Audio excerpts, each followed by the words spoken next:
In 1870, a super ambitious guy called Alexander Sibley decided to buy an underwater mine from the Montreal Mining Company. Sibley was the kind of guy who never missed an opportunity, but this one was very ambitious, even for him. At the time, the technology was pretty bad, and so the Montreal Mining Company were eager to sell it. Sibley teamed up with an engineer called William Frue, and together they embarked on a mission to create a mining town. They didn't realize at the time just how difficult underwater mining could be, but Sibley knew that the value of silver within the mine was worth the effort. The mining rights they acquired were to a small rocky inlet and the surrounding waters at Lake Superior in Canada.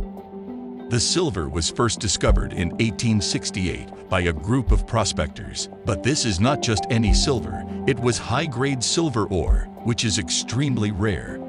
Together with a team of 34 workers, Sibley and Frue worked relentlessly, 18 hours a day, to build the foundations they needed for the mining town. Using crushed rock, they were able to establish a 90-square-meter inlet for which the town would be built. At its peak, the town had over 100 houses, 2 churches, a saloon, and even a jailhouse. Working in the mines, though, was extremely dangerous. The entire mine was located under the level of Lake Superior, with only flimsy stone and wood walls separating the miners from certain death.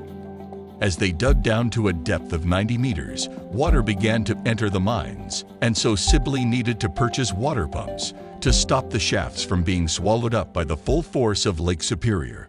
The water pumps worked all round the clock to remove the water from the shafts, allowing the miners to continue extracting the silver. But things were about to take a turn for the worst.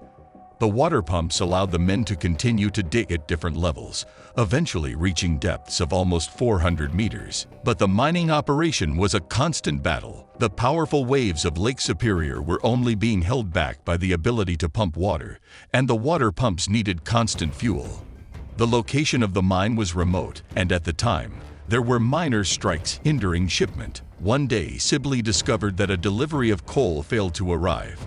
Realizing they had just minutes left before they ran out of fuel, he ordered the men to leave the mine immediately. Moments later, the cisterns ground to a halt, and the full force of Lake Superior was unleashed on the mine. The water rushed quickly through the mine shafts, taking the mining town and everything the men had built with it. Despite the constant expense of fueling of the water pumps, Sibley and Frue would extract a total of $3.2 million of silver, which is the equivalent of around $80 million today. It is said that with today's equipment and knowledge, there could still be many more tons of silver located under the lake, waiting for the next person crazy enough to take on the challenge.